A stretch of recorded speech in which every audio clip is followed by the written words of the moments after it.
This week, we are doing something a little bit different on the podcast. And if you have never watched the video version of the podcast before, this would definitely be the week to do it. And if you're not on video, you'll still be okay. But this past week, the European Commission, in partnership with the OECD and with support from code.org and the Teach AI movement that we've all been following, came out with a framework that, quite frankly, for the first time, really impressed us. It is their AI literacy framework for primary and secondary education called Empowering Learners for the Age of AI. How do you navigate change? It's a question we think about often, and one that today's world expects us to be comfortable with. The challenge, however, is where do you begin? And how do you develop the mindset and skills to be successful? You're listening to Designing Schools, and I'm your host, Dr. Sabba educator, researcher, and storyteller. Join me each week for stories and strategies that bridge the gap between research and practice, as together we explore how might we design schools.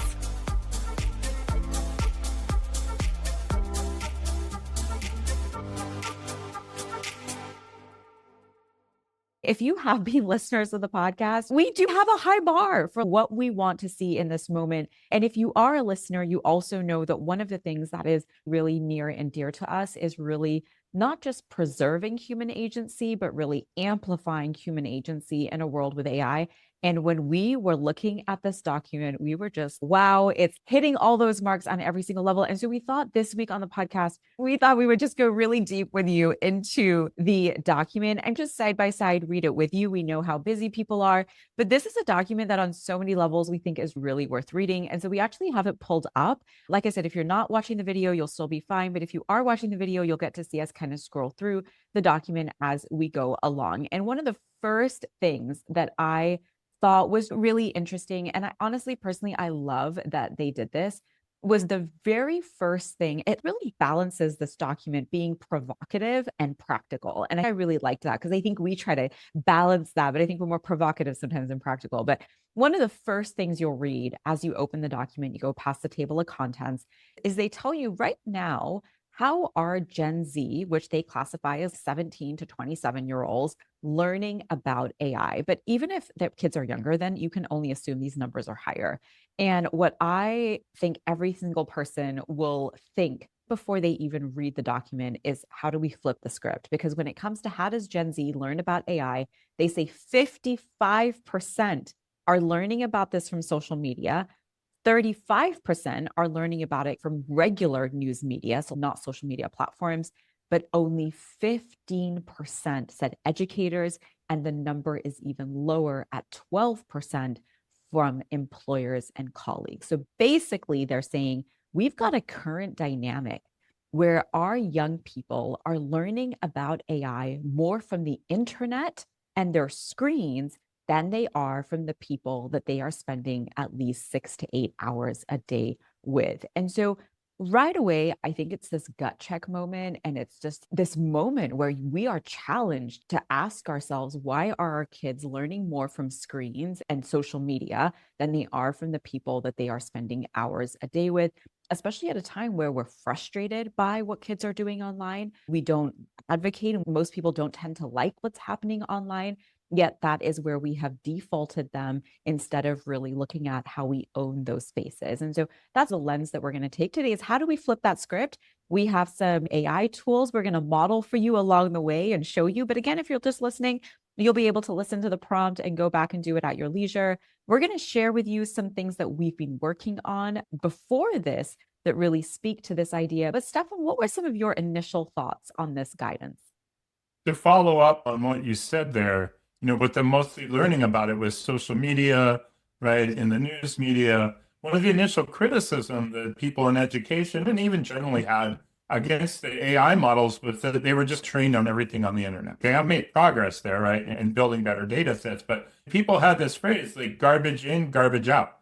So if you're an educator and you say, oh, there's just garbage in the models because there's garbage on the internet, and then you say, it's okay, they're just learning about AI in the news media and social media. And there's valuable things that can learn there. There's a lot of valuable things that you can learn on TikTok, not just about AI, but about biology, and those of other things. But the role of educators, and it's talked about in this document, is to, first of all, to help filter out what's not so good and what's better, and then also to help the students actually learn it. So we really want to have students learning. But the second general theme I think is even back to the title of the document, it's really talking about empowering learners.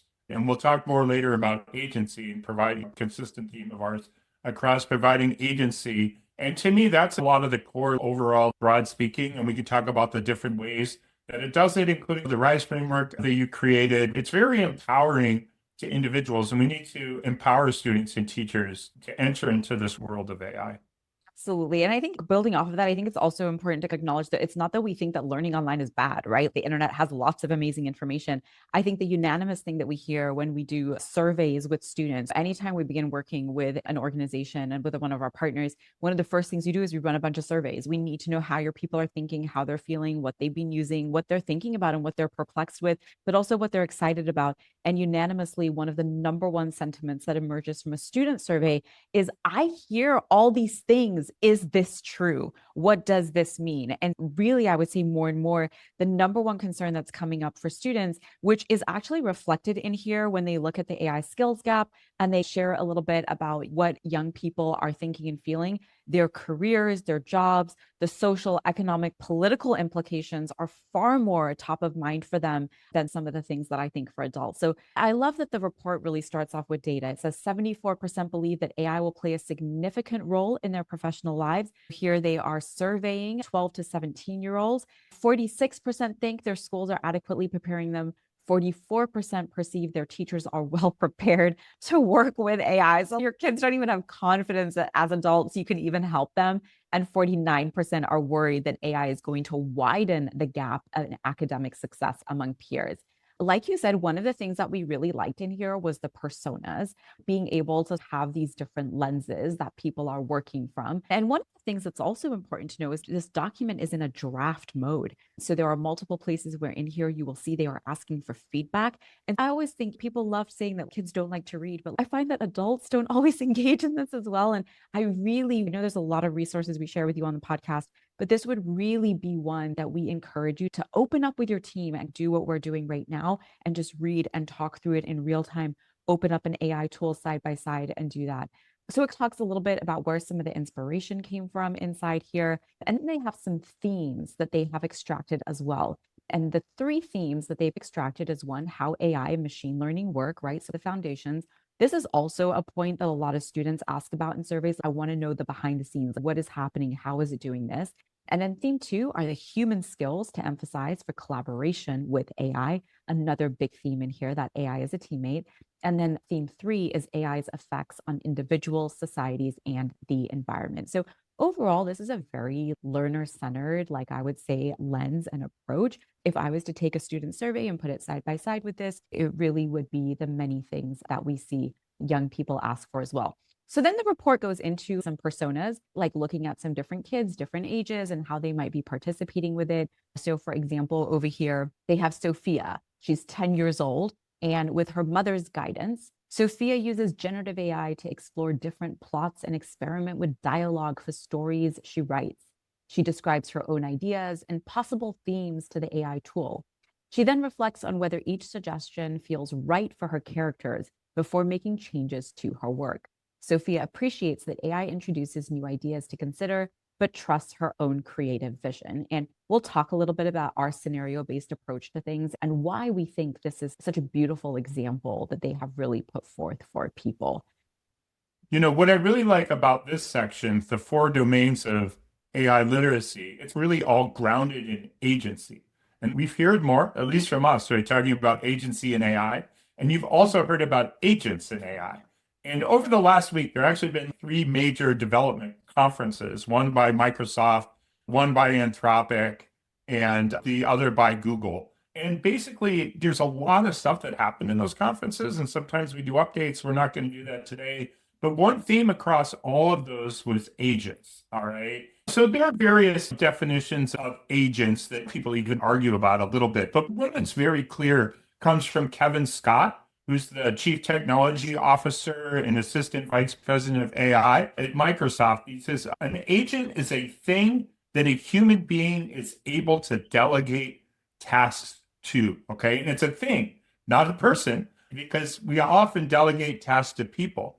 And when we delegate tasks to people, we want them to have familiarity with the task that they're doing, which comes from engaging with AI. We want them to be able to use the tools to create things.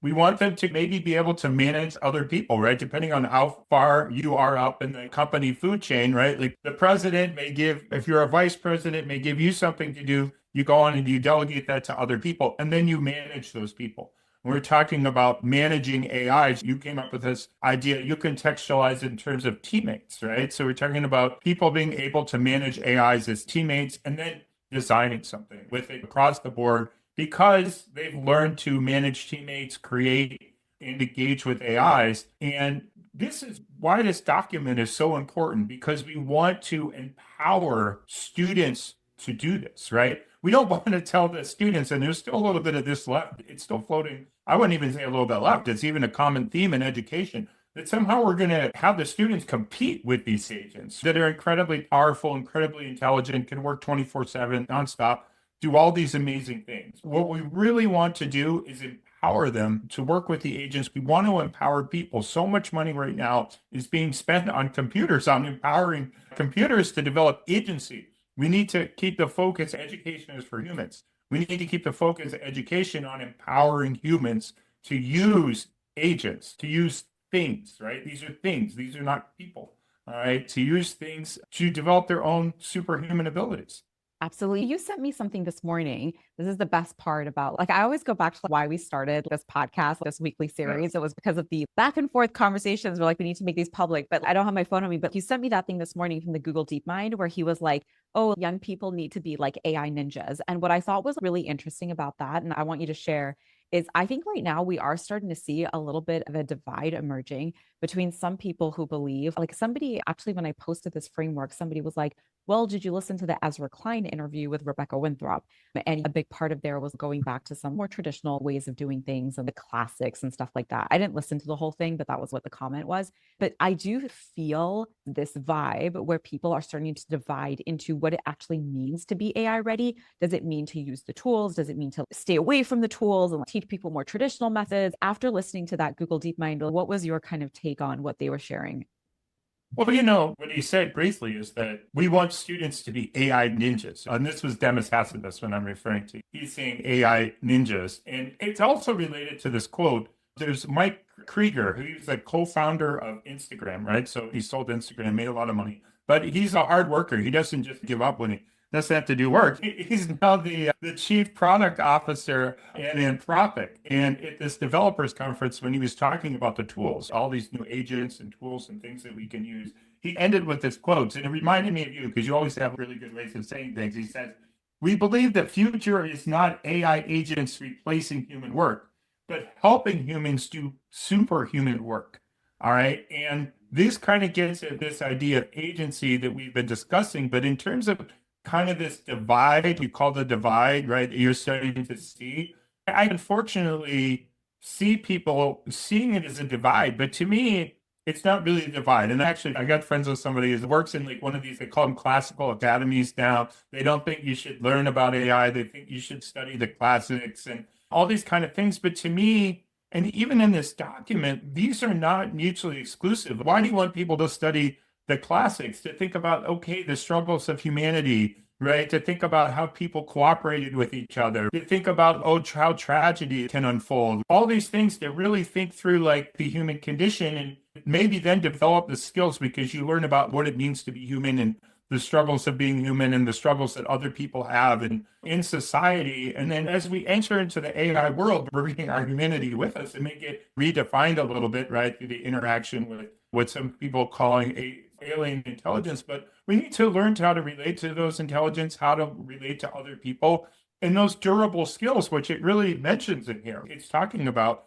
how to use those skills. Even if in its definition of AI literacy, it's talking about being able to use these human skills, because even if they could simulate some of these skills, yeah, it's right, they are durable skills, right? Some people call them soft skills, other people call them human skills, but everyone's talking about this kind of ability to collaborate, communicate, think critically, cooperate, all these types of things. Those are some things you can really think about and learn, like reading the classics. Those are things you can do working with other people. Those are things you can do working with AIs. Those are things you can do working with a combination of kind of people and AIs to build out this human ecosystem where you have AIs and people interacting, which is obviously already starting to unfold. So I see this dichotomy as it's a little bit artificial. It's not like why you should like study a lot of these different things and you shall build on. That's what's going to make you superhuman. Like you're studying the classics, you're really thinking about your quote unquote humanness, for lack of a better word. You're developing that, you're relating to other people, you're thinking about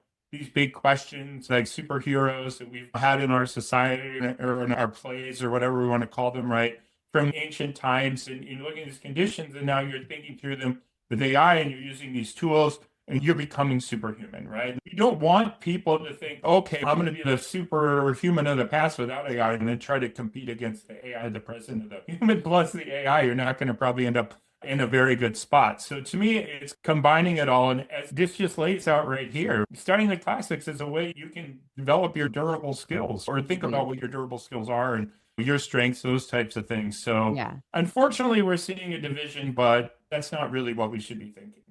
No, totally. And I feel the interview lost me because until that person didn't put it into the comments when I posted this, I honestly hadn't really gone in and listened to it. And so when I started and I was listening, honestly, like Ezra Klein lost me at there's a part where they're talking about this and they're both like, but this is a generation that feels that the system has failed them. They went to school, they did the things they were supposed to, and now they're struggling to find something. And I just think it's so important for people to know that that's not a new narrative. People struggling from the school system and then graduating into a world feeling unprepared is my literal driving motivation for the work that I do. And I feel people who are generations before me may also feel this way. I always just say my only context is my own experience. But when I graduated in 2007 and walked into a world of work that was just minutes away from this huge recession, and I had checked the boxes and I had done the things. And even in my first year of teaching, I had great evaluations. Yet at the end of the day, I was like nothing more than a number in a system. And that is shocking to somebody who doesn't realize that is sometimes the reality of the world, or more importantly, you haven't been prepared for it. And this is why I've been thinking about this a lot lately, because there are moments where I'm just, wow, what made me go and research and study AI before ChatGPT was even a thing? I think it's one thing to be into AI and it's one thing to be into this now. But in 2014, what in the world made me spend money to go back to school, spend money doing a documentary, spend money doing all this stuff? And I really made me realize how important it is to let your curiosity be a driving force. And a lot of times, your curiosity about why certain things are a certain way comes from your own lived experiences. And I think that's why people like us, like who believe humans have such an important role to play right now. And like you said, like that quote, how do you do more superhuman work? People who believe this allow their curiosities to drive what it is they do, the people they engage with, the conversations that they have. And so, if anything, really nurturing that curiosity, I think is so important. It's that classic how kids are always like, why? Yet we take that away from them. And I think keeping those pieces alive is now really important. And so, I do actually just want to read this definition that you brought up for AI literacy, the way they define it. And to me, it's a beautiful definition. And we're really transparent here about what we like, what we don't like. Obviously, it's just an opinion. But I have to say, I was not a fan of Digital Promise. I thought it was really basic. I thought it was so lackluster. I thought it was nothing you could actually take and implement. The only other AI literacy one that we have really been a fan, or at least I've really been a fan of, is the one that came out of that one paper that we referenced when they did the study with the PBL approach to AI literacy. But I feel this AI literacy definition is just, it's beautiful. It says AI literacy represents the technical knowledge, the durable skills, and future ready attitudes required to thrive in a world influenced by AI. It enables learners to engage, create, and manage and design AI while critically evaluating its benefits, risks, and ethical implications. And then if you actually scroll down a little bit in the document, okay, so they go through the personas, they go through all these different things. They have this actually, I'll just pause really quick to share. They have this beautiful diagram about how AI literacy is not its own thing. And we're going to come back to this in just a moment, but they actually lay out for us the knowledge, the skills, and the attitudes that are going to be needed in this moment But I'll tell you where, in my opinion, they bring it full circle. They scroll down a little bit to this diagram where they start to talk about competencies. I don't know if it's competencies. I don't know if that's a spelling mistake or not. I don't know. But anyways, over here, they lay it out so beautifully. I saw this and I was just like, chef's kiss, beautiful. But this is the 4 domains that you talked about and the way they break it down. And I will also say one thing I really appreciated about this document was the visual nature of it. I think a lot of times these documents are boring. They are hard to read. They are so just dry. This one, it's fun. It's like a children's storybook with a little bit of extra text. It's so beautifully designed. And it's also so accessible for you to go and take back and do in a presentation. We were literally using this the same day in our workshops because it was that accessible to integrate. So over here, it says engaging with AI is I recognize AI's influence. And one of the things that I really liked about that is one of the things that I think about a lot is why are we only talking about this now? Going back to that Ezra Klein interview, you should have understood AI's influence back when social media came out. Like we should have been having conversations for the last 20 years about how is AI influencing me. And I tell people these days, if you want to know your relationship with AI agents and you want a little glimpse into your future and how future ready you are to navigate a world with AI, you should look to your relationship with social media because social media is like a baby AI agent. Mark Zuckerberg isn't sitting there deciding, neither are the tens of thousands of employees at Meta or LinkedIn or Instagram or any of these places or TikTok deciding what to show you next. But they have given their algorithms a goal. Keep these people on the platform as long as possible. And I'm always shocked by 2 statements that people sometimes say think it's either funny or they just don't realize. But the first one is the person who's, oh my God, I just opened my phone for 5 minutes and it's been an hour. Why has that time elapsed without you realizing? Because that AI agent has managed to keep you there, not like like a baby AI. Like that's the evolution we're going to see. The other one we really see as a major red flag is the schools who then brag about, oh yeah, we took away phones and we banned them and now our kids are so happy. No, they're not happy. You just took the little agent and put him in prison temporarily, and then your kids are going to go right back home to him. So really understanding how these technologies are influencing you, influencing your purchasing decisions, your social decisions, your information decisions, right? Like the report starts with kids are learning most of this stuff from social media, which means that AI is influencing, those algorithms are influencing their knowledge more so than the adults and the people around them. And then it goes into creating with AI. So managing AI and doing all of this. But to me, where this all becomes full circle, and I've actually never seen anybody do this before. There's a lot of reports that talk about the lists of competencies and what they are. But if there was just one page that I had to pull from this guide, it would be this page called The Anatomy of a Competence. And basically what they say is the knowledge, the skills, and the attitudes should all come together to help you do one thing: decide whether to use AI systems based on the nature of the task. And if I had to pull that down even to one word, to me, it would be decide. And the reason for that is if you have been a listener of this podcast or anything, like to me, this was death to the traffic model. Finally, we have the OECD and the European Commission telling us you cannot dictate when and where people will use this. You can try, right? But clearly that's not AI literacy then. But what we do really have to do is help people decide when and how to make these decisions. And then the rest of the document is basically filled with scenarios, competencies, all the different competencies for each one. And that's why the document might feel really long to you. But in reality, those couple of pages that we just pulled out are probably the most important ones to sit and read with your team. What you brought up there at the end, you said, oh, you should take the time to read it. This is a very big transition we're going to experience as a society, right?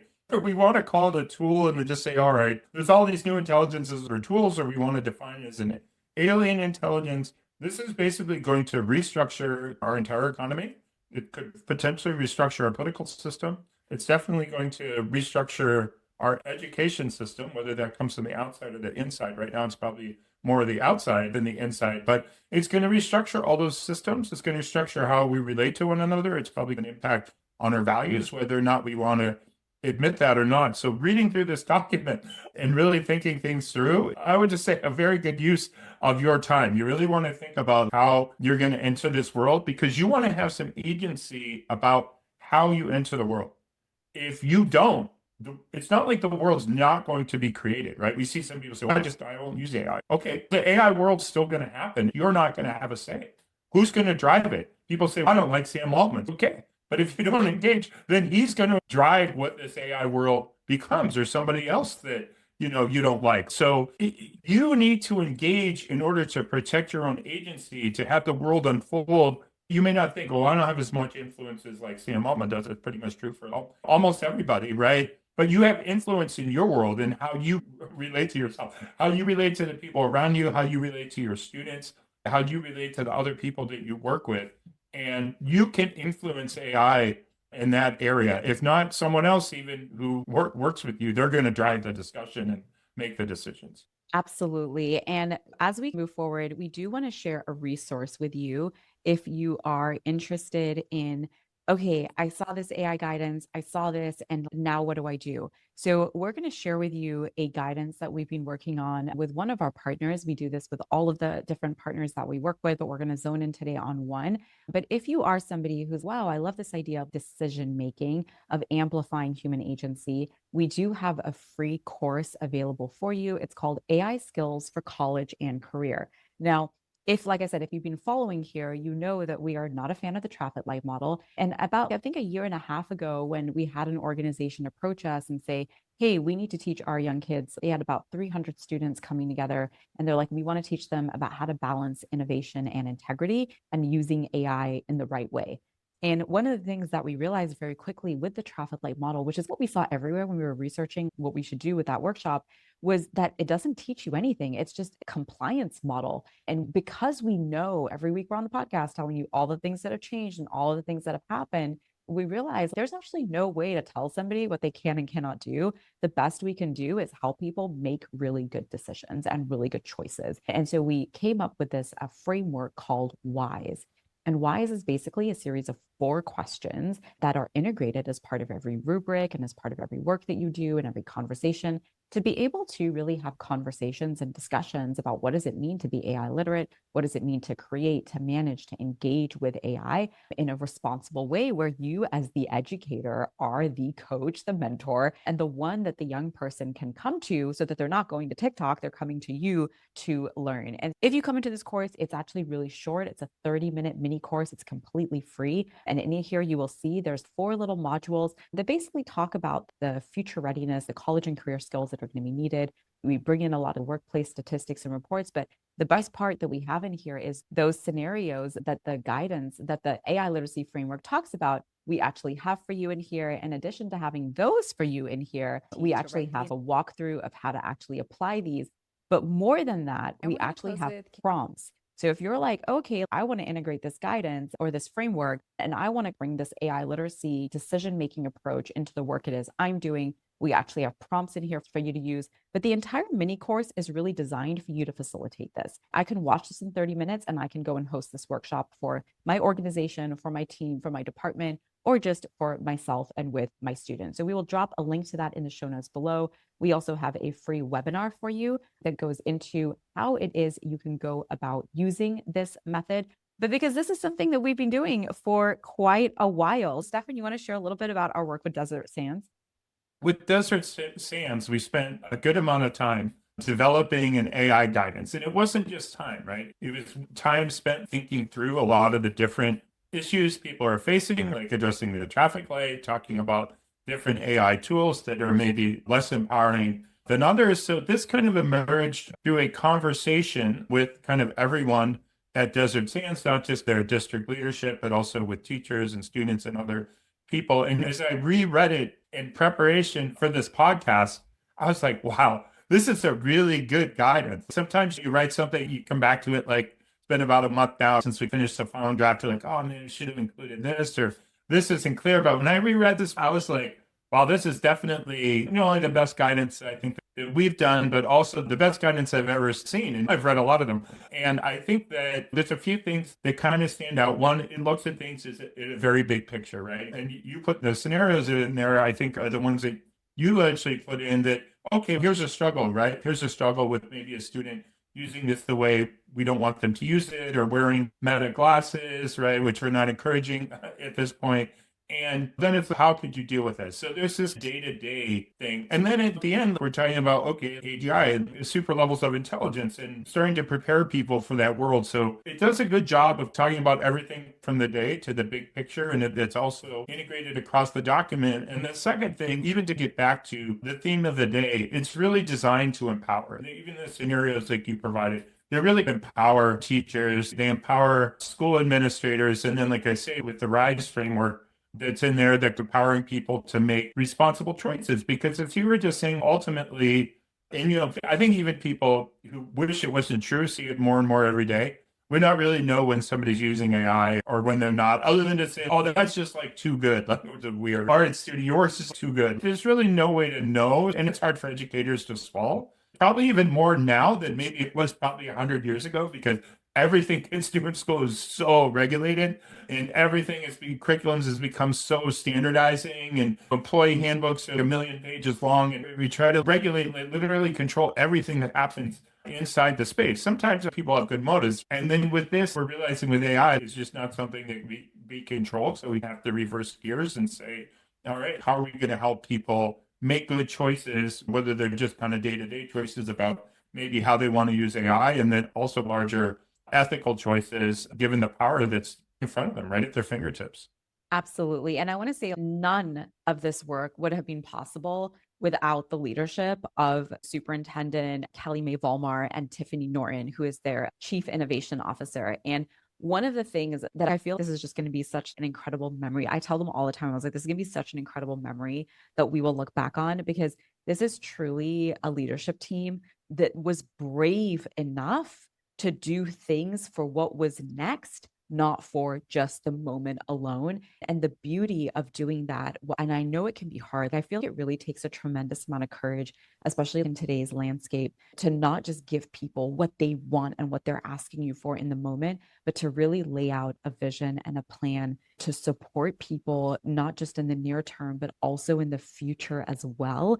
It is something that I have to say I hardly ever see. I think of all the places we work with, there's only maybe a couple where I can be like, wow, they are actually really thinking about what's next and they're making decisions for this moment. So the beauty, and this is always our goal with our partners, is we want you to have things like the AI literacy framework come out and not look at it and have to react. Not look at it and be like, oh my God, we spent a year preparing for AI. Now we need to do this. No, you should see these things emerge and you should be, okay, we are ready. We are ready. And we can add this to our arsenal and we can continue driving this work forward. And these are signals also that we are on the right track. And I always go back to, there is really a misleading narrative that we don't know what's coming next with AI and we have no clue about the future and we have no idea about anything else. But there are a couple of things we can tell you with absolute certainty. If you are listening to the signals, you are listening to interviews with the people building this technology, I feel they are so transparent. They are telling us everything. But some things that we know throughout human history, curiosity, storytelling, these are two constants that are only going to strengthen and we're going to need more of moving forward. We know that there is a vision in place to make AI tools your teammates. We know that AI tools are about to become your coworkers. Every org is about to go through a rapid expansion and have a bunch of people come and join them. These are things we know and we have known for the past few years. And while they are not 100% here yet, I always say, be grateful that they're not here yet so we can use this moment to prepare. And so I want to just say the line that I think really inspired us the most when we started working with Desert Sands, and it's their vision, which is the future is here. And she extends upon that and says, the future is here and your future is here as well. And they have at a time when like teacher retention rate is like an all-time low, they have a 96% retention rate. And I was looking at that and I was like, wow. And so the guidance opens with, again, we're really into aesthetics. We think visuals matter. We want people to open these documents and read them and enjoy them. But she says, embracing AI is not just about technology. It's about fostering trust, building alignment, and collaborating to create opportunities for students and staff. The journey is a shared one, grounded in relationships and a vision for education that empowers everyone to design their future. And I think it's an amazing moment for a leadership team like this to be able to go to their boards, to be able to go to their communities and say, hey, this AI literacy framework came out, but guess what? we actually put this out way before, and we were working on this way before. So it's cool for them. So they go into a little bit of their vision for the future, but you'll see right away, one of the things they talk about is right over here. What does it mean to have AI as a teammate? And then one of the things that you will see a lot inside the AI literacy guidance framework put out by the European Commission and OECD, it is scenarios. It is just filled with scenarios. And we're going to show you in a moment how you could take that and how you could use an AI tool to create your own scenarios using the documents that are there. But you'll see over here before AI and with AI as a teammate. So we're really visually trying to educate people through these documents as well, which I always tell people is such an important part of your AI guidance. You're educating people. A lot of them don't know about AI. They don't know how to think about it. And this is your chance to, again, be that leader and really do that. And then they have some discussion points. So this is not a document you're just scrolling through and reading, but no, it's when you can talk through and when you can have a conversation about. They go through, they talk about their tools. And then let's scroll down to the decision-making framework. You'll see there are a number of different scenarios in here, from wearables, which I think this fall is about to become a big one, letters of recommendation, using AI for support in the LCAP.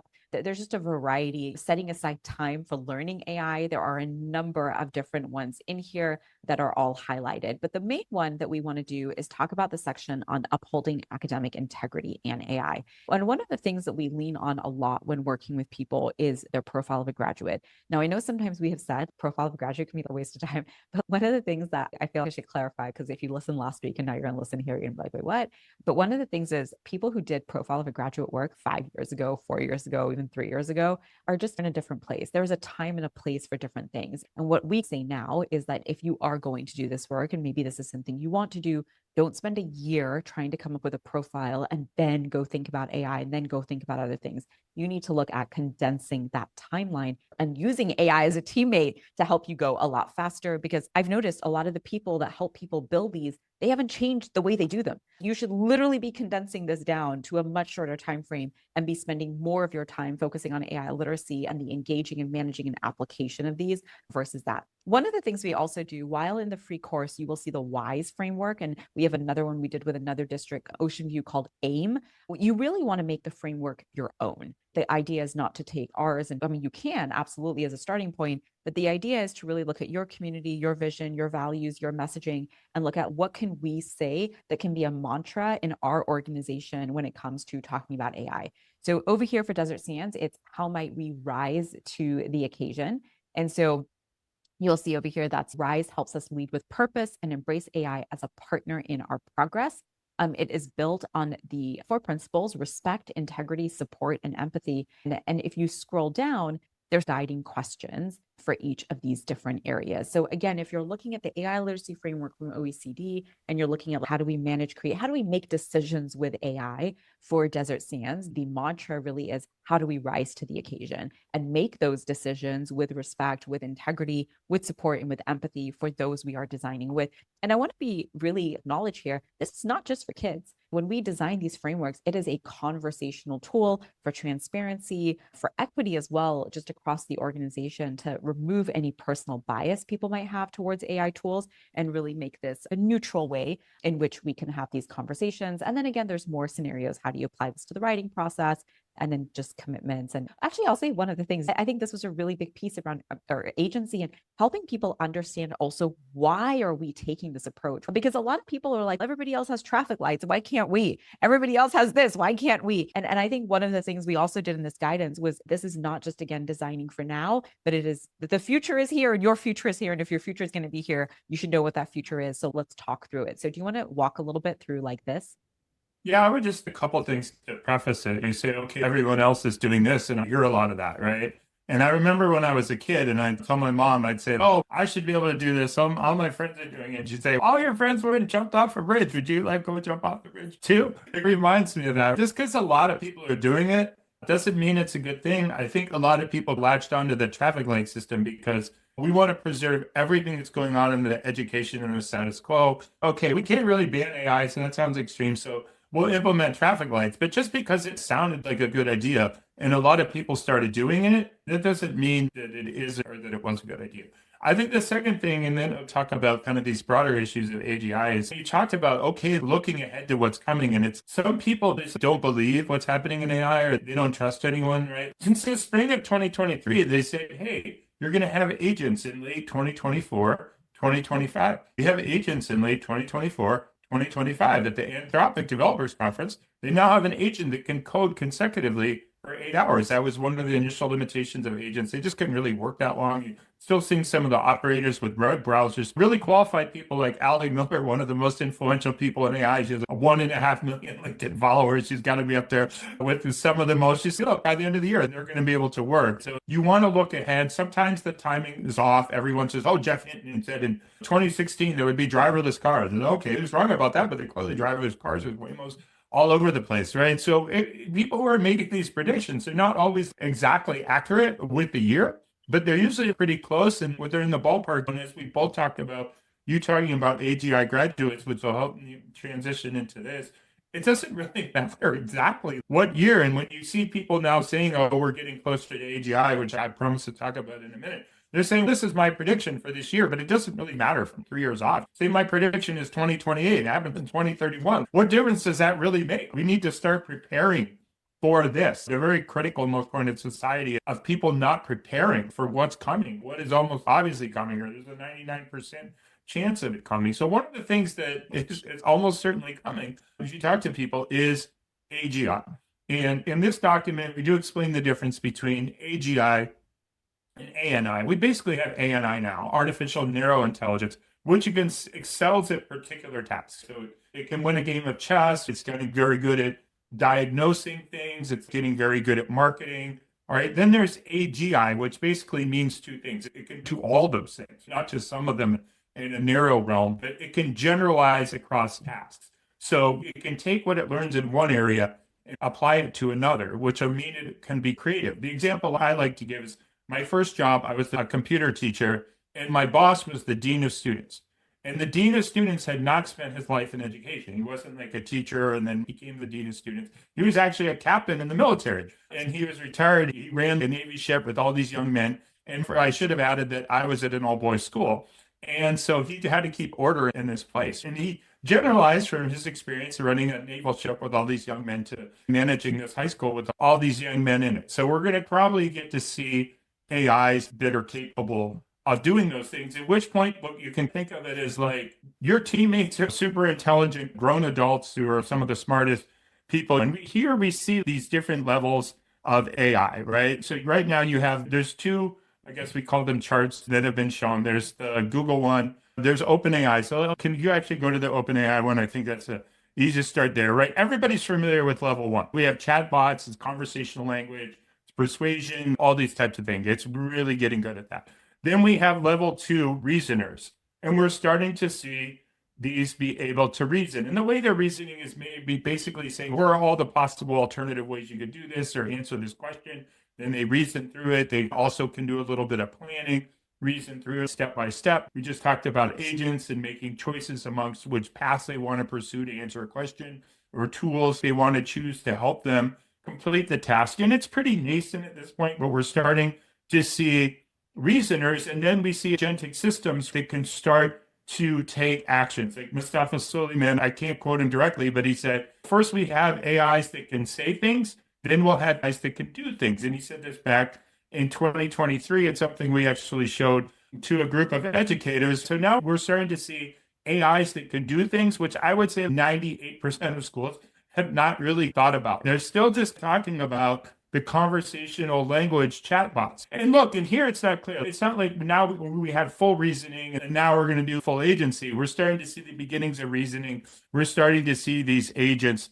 And then innovators. Innovation means you can come up with a new idea. We haven't seen anything quite. Einstein created the theory of relativity or whatever, right? Joseph Nye, who actually just passed, a Harvard professor, came up with this idea of soft power. We haven't seen that, but we're starting to see situations like Google just came out with Alpha Evolve, which I talked about a little bit last week, how it was able to create some new algorithms and advances in some of these other mathematical things that humans haven't been able to achieve. So we're starting do you see a little bit of innovation. So I would see in levels 2, 3, and 4, it's not that we're just cleanly progressing from one to the other, but we're starting to see the beginnings of each of these, which is people say we can't predict exactly how this is going to happen. And maybe that was a little change from how they saw it. And then organizations, AIs that can do the work of an organization. Now, we're not there. I haven't seen anyone even suggest, right, that we're right with that. But if you look at some, I guess we'll call him like a blogger, influencer, Dwarkesh Patel, who's become really influential, and he interviews like Mark Zuckerberg, all these really famous people. He imagines what it's like for an AI to run an organization. So if you want to see that,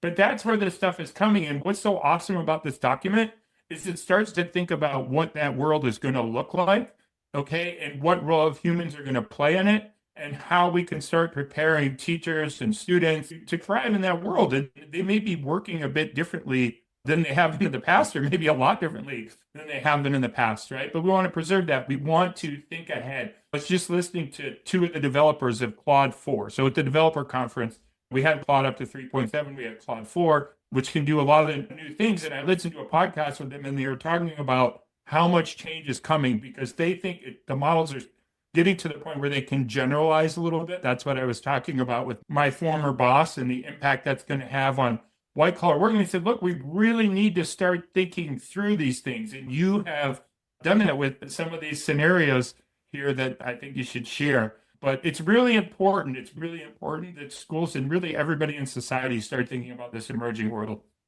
Yeah, absolutely. And even in this one, and I really credit you for adding this layer in here around AGI. I think it can be a really hard thing for a lot of people to integrate and address. And I think it was just done so thoughtfully, and it's so accessible in this way. And so you can see over here, the last scenario is automation versus an agent in lesson design. And so again, it just really, to your point, gets people thinking about the future. Again, going back, this is to me where the authenticity of their vision and profile really was a testament to the work that they've been able to advance in their community with motivation, with enthusiasm. And yes, there's challenges, there's things like that, normal things everywhere, but the degree to which they have been able to advance this work in terms of laying a foundation and a vision, it really is such a testament to the future is here and your future is here. And we're going to make sure you have everything you need to be successful. And I really hope this inspires people to take more bold action, even though it sounds bold, but it's really not, but just be that leader right now for people, because your decisions about how you roll out AI, your decisions about how you introduce AI, your decisions about the experiences you choose to give people. There's just a drastic, like I always say, we don't say anything about magic school and things like that because we don't like the people or the company or whatever it is. Our basic premise to you is that if that is what you choose to introduce as AI to people, there are a lot of people that trust you as a leader, that trust you as an organization, that are trusting you when they go to your sessions to learn about AI. And if all you're going to give them is, hey, use Magic School to do your lesson plans or use School AI to get kids on a chatbot, that is not AI literacy. And I think that's one of the reasons why I'm so happy and maybe in some ways relieved to have the new framework that came out by OECD and the European Commission with support from code.org, is because it's so nice to be able to have a data point now to be like, hey, if you don't want to believe us, let's just refer back to the OECD now. Is this helping people make decisions about this? Is this really the AI literacy that you are hoping for in what it is that you are achieving? And I think for a lot of people, it's just awareness. I think a lot of people, when we do sit back and have these conversations, people do say, yeah, I guess that's not really the right thing to do, but then what should I do? So now we want to go into that, because it's one thing to create a guidance like this. The next thing is, how are we going to empower people to leverage it, to integrate it, to use it? And I want to say that one of the biggest reasons we don't have a good experience with technology is because the greatest friction point for us has been, okay, I got a document. Okay, I got this. But now I have to be the one to go back to my classroom and do all the work. I am the principal that's got to go back and do all the work. So in our next example, I want to share with you what we actually did at the task force meeting with Desert Sands about a month ago, again, before the AI literacy framework came out. And the reason I say before is, again, this is that moment where you are going to get the buy-in and confidence of your people if you do things the right way, using the data and research that is available to you, and you make those decisions instead of going back to your community and your people being, okay, so we were using traffic lights, but now we need to do this. That is where people get frustrated. That is where people keep saying, you keep changing it on me. You're just ping-ponging people from one person's belief and opinion to the other, whereas you should be using research, evidence, and just the things that people are telling us. So I hope I don't go down a rabbit hole here. So if I do, stop me, because I'm so excited about this. But one of the things that I just love right now is that Google have made Gemini available for free to all schools. And there are limitations, there's some caps, and there's some things like that. But for the most part, every single person in a school now has access to a high quality, real large language model. And so when you come into Gemini, it's going to look exactly like ChatGPT. So there's no learning curve, but you'll see a little drop down menu. But on the left hand side, you'll see something that says Explore Gems. Now, gems are just like custom GPTs.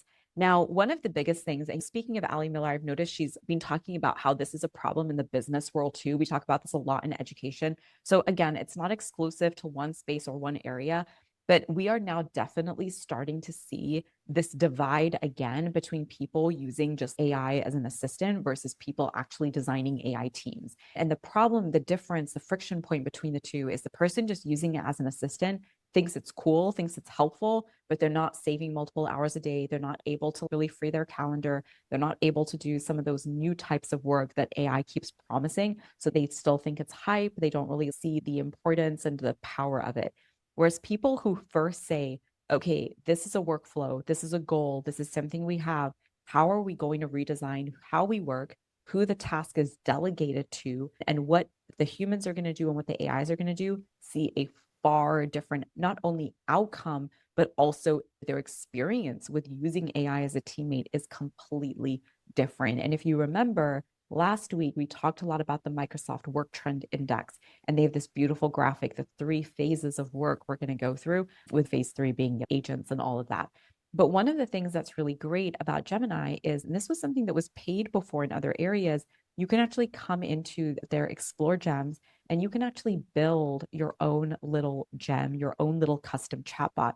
So one of the things that we did with Desert Sands is we actually built everybody a Rise gem, so that anytime you need to talk through a scenario, so say, for example, it's going to be back to school, and as a principal, you want to talk about how teachers are using, or just how your staff is using AI to do parent communication or any kind of communication. That person can literally go in and do, I need a scenario for this. And because it's trained on Rise and because it's trained on all the instructions and it's trained on everything, boom, it can give you that scenario and the guiding questions right then and there. So we had everybody make one. So basically what you do is you come up, you open a new gem, you put in the name, you do the instructions, and then you do the knowledge. And this is the part that I wanted to talk about, because I know a lot of you listening on here, you go back and we've gotten such amazing feedback from the podcast, and we know how many of you go back and implement these ideas. But what we have now started encouraging leadership teams to do is start building knowledge. Okay. And basically, this can be something as simple as a Google Drive folder that basically has the data and the resources you want people to use to train the tools. We always say you would never just allow 100 people to enter your organization with no guidance, with no onboarding or anything at all. It's literally letting strangers into your organization. We have handbooks for people. We have onboardings for people. We have videos and codes of conducts and all these other things we want people to know. The same has to be for your AI tool. And the other thing that's important to know is it's really hard to do quality control. You cannot rely on your people being these great prompters who are going to organize knowledge and do all of these things. No, most people are going to go in and be like, give me this. We know the data is still telling us people, like adults, are still treating it like Google. Right. So one of the things you can see in here is we do a set of instructions. So we give people a guiding template on the instructions. At the top of the instructions is a link to the knowledge documents. The knowledge documents in this case are like the AI guidance for Desert Sands, the profile of a graduate, and now we recently also included the AI literacy framework. So this is another incredible thing. Whereas for a person, you get a new piece of information and you're like, oh my God, I got to read this. How am I going to implement it? Your AI teammate doesn't have that point of friction. You can literally just insert the knowledge source, and now all of a sudden, boom, the next thing you need to create, it's going to be able to go in and create that with you. Over here in the instructions, just a purpose and all these different pieces and all of the sort of things there. And we can link an example for you in here. But I really just wanted to share that literally you could do this tomorrow with Gemini. Yes, you could do it with ChatGPT too, but I don't know, the free version, you just can't get that same organizational outcome that you can when you're using an enterprise grade tool. The tools are there, the frameworks are now there to support you. And we will actually put together in this episode a few prompts for you to use with the AI literacy framework so that literally you could start using and integrating these ideas right away. Yeah, the other thing to maybe say towards the end is that just a couple points. One, the GEMS helps you generate ideas.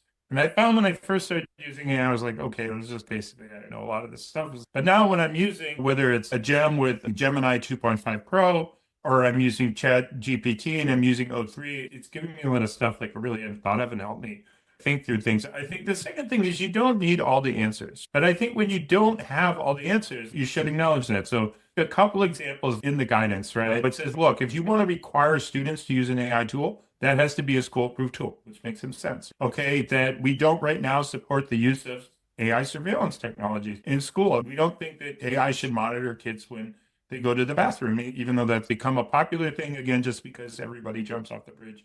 Doesn't mean you should do it too, but it also acknowledges like, hey, there's also something coming and we don't really know what we're going to do about this. And it's something we've been talking about for a while. It's like the meta glasses, right? Because everyone's so focused on banning these phones. I think we'll start seeing more of it next year. I know it's already happening in China where kids are wearing the meta glasses and you can look down and it can give you the answers to everything and say, okay, we'll ban those, but they're prescription glasses. And it's okay. Once we ban the prescription glasses, then I know people are working on this, putting in contact lenses, right? So what are we going to do about that? We don't really know, but we're not going to turn out the guidance because we're not really sure how we want to handle this one specific situation. But in the guidance, it acknowledges that. It says, okay, we can't anticipate everything. We're not sure how we're going to manage everything, but we still, this guidance is important. And there's a scenario in there where the teacher actually finds a student wearing the glasses and says, hey, we don't want you wearing these. And let's bring it to the administration and talk about it. We don't really know. Okay, we still don't know the answer to have, but everyone's not going to have all the answers, but by thinking about it, you can bring it forward. I remember even when we were working on another guidance last year, and when the Apple things came out, that was this huge thing you wore in your head that never really took off. And we're like, oh, what if somebody wears those to school? And the superintendent was like, oh, I never really thought about that. What are we going to do? So we've been tossing these ideas around for a while, and we don't know everything, but it's very important that you start thinking. I always tell my debaters, if you're thinking about an argument and somebody makes a related argument, maybe you can apply some of that, right? So if you start thinking through some of these ideas when these situations arise, at least going to have a framework to manage it. And what you have in your scenario is your framework. It's the same way you maybe deal with a student who kind of you don't think used AI appropriately. When writing a paper, you have a conversation with them. Okay, you took that, it seems to me, I'm just guessing, I don't know exactly what you did, but you have a conversation framework, applied it to that and went through. So it gives you a way to process through the unknowns. But I'm really proud of this. I said, like, when I rerun it this morning, I was like, wow, this is really good. Basically, every school district should look at this. If they're not sure what to do, just we'll use the desert guidance. I think you'll be in, at the very least, a good starting point. But to your point, you do want to integrate it with your own values and decisions and those types of things. But yeah, this has been,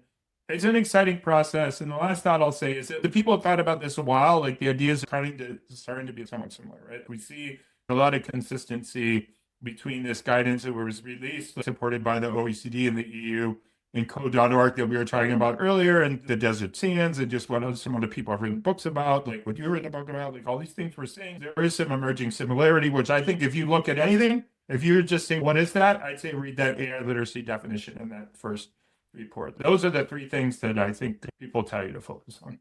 And I think that's the most beautiful testament to the AI literacy framework is you could literally pull out one line from there and be like, hey, if you just do this, that's going to get you far. And honestly, it's interesting. And I know this is something that might not sit well with a lot of people, but when I think about getting rid of the Department of Education Technology or whatever that department was, part of the government, they didn't put out, it's really important for people to know they did not put out a single piece of thing that even remotely looked like this. And I don't know exactly, I know they have a list of people who worked on there, but it does definitely seem the guidance is very European influenced. And I do think Europe, they have a stronger commitment to data privacy security, the EU AI Act, and all these other pieces. And so again, sometimes getting rid of some places, even though in the short term might seem not helpful, maybe it does. It put more accountability on global organizations now to come together and fill in the gaps and actually create things that are worthwhile and meaningful that people can actually use. Because to me, this is the first thing I have ever seen anybody put out that I'm like, wow, I can actually go and use this to do the work to amplify and advance human agency. That is a huge priority of ours in this way. And I can't say any other document has really given me that agency to be able to be like, wow, thanks. It's nice to have some help here in these different spaces in this way. So again, there are so many things in this moment where I know it can be really overwhelming to be like, we need this next resource, this next thing. Honestly, the AI literacy framework is an incredible resource and a place to start. We're going to drop some prompts for you to load to create your own scenarios. This is very important to personalize the work to your community and to build scenarios that are going to empower you and your community to know how to engage, how to manage, and how to design and really work with these AI tools. So as always, thank you everybody for listening. And we'll be back next week with our usual format where we go into the updates and all of the different pieces that were there. But we did think this was a really important piece for everybody to have access to. So yeah, thanks so much. And we'll see you all next week. It's your turn to join the conversation by sharing what you enjoyed or what questions you have.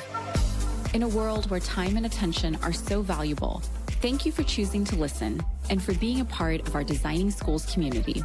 Leaving a review for the podcast helps others learn about the show, giving them the gift of knowledge and allowing this community to help create access and exposure to ideas and opportunities others may not even know exist.